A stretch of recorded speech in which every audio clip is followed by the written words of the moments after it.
Okay, hopefully you had plenty of time to try that problem. The answer, if I went to the right 2 and up 3, my vertex is at 2, 3 in parentheses. My axis of symmetry or my line of symmetry is this vertical line, and it should be labeled as x equals 2. Vertex, line of symmetry. Hopefully you all got that right. Hopefully it makes sense to you. Let's go to the next slide. Domain and range.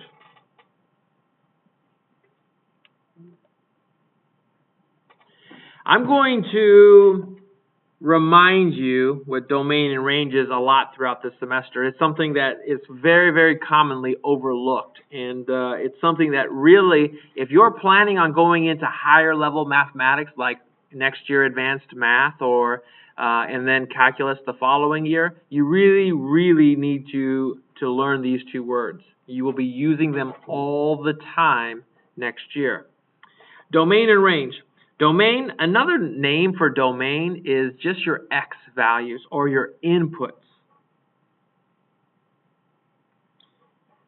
Your range you can think of as your y values or your outputs.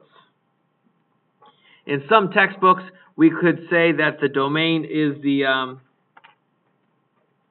independent variable, and the range is the dependent variable because it depends on what you plug in for the independent variable.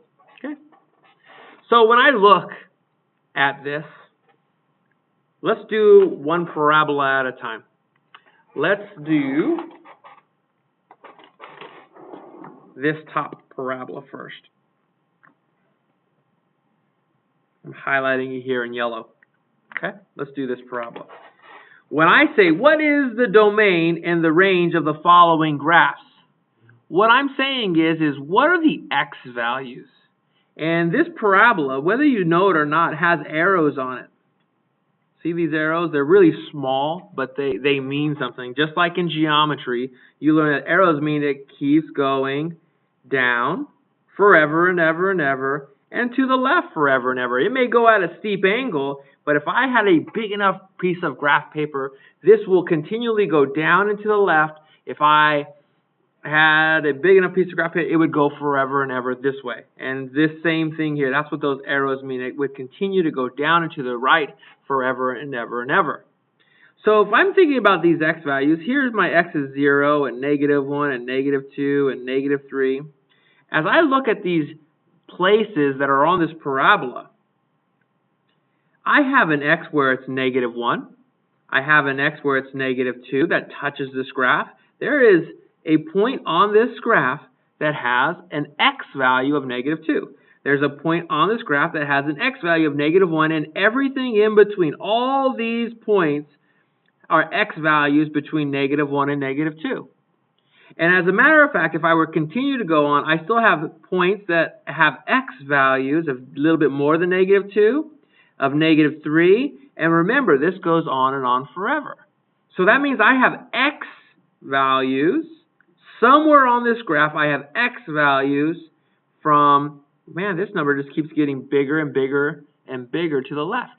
So it goes from, let's just write down -infinity. I know infinity is not a number that you really have used a lot, but it means it goes on and forever and ever to the left forever. Every negative number I can think of. If I have big enough graph paper, I would use all the x's to the left. What about to the right? This would go down. Let's see, I have values here. I have values of x is 0. I have a value of x is 1, and so on. But this is going forever and ever to the right. So this is going to continue in the positive direction. So I would say that this is going to the right forever and ever and ever. So I can think of my domain as any place where the graph or the function or this yellow parabola touches a vertical line as I go along. And how would I write the domain for that graph? I would write it like this. An R with a double line through it. What does the R with a double line through it mean? It means all real numbers. I use all real numbers because I have all the numbers from -1 all the way on, and then from -1 getting bigger all the way this way. I use all the numbers along the x-axis. That's what the domain is.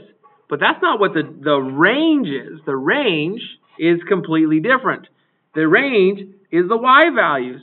So when I think about it, then I have y values here. I have a y value of a 3. I have somewhere on this graph, I have a y value of a 2, of a 1, of a 0, of a -1, of a -2, -3, -4, and this goes down forever. So I have somewhere on my graph where I use all these y values. But what about 4? Is there a part, here's my y is 4, is there a part of my parabola that touches 4? Hopefully you know that it doesn't. It doesn't touch at all where y is equal to 4. So because of that, we only have y values that are either equal to 3 or, think of an inequality, less than 3. So that's how come the range I have listed as y is less than or equal to 3. Because I have a y value that is 3, that is 2, that is 1, but we never go above 3. We go 3 or less since it goes forever downward.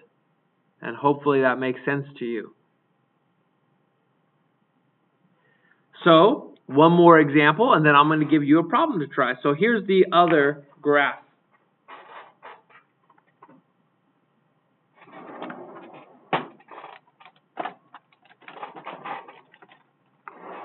We'll do this one in blue.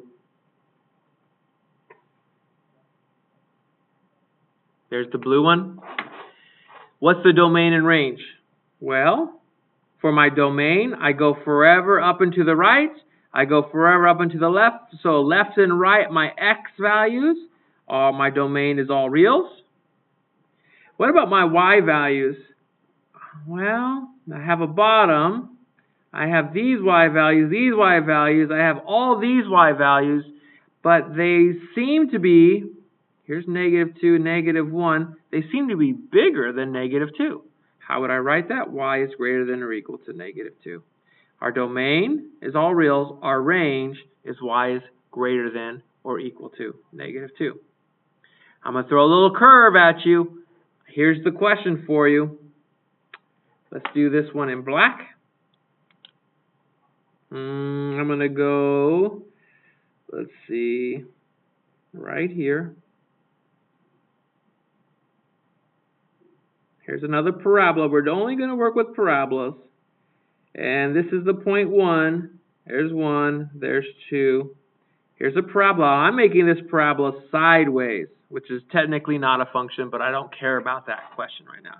I just made a parabola. On your whiteboards, see if you can figure out what is the domain, what is the range. Write it down. Help each other if you need to. You can work together. And then this is the end of video 2.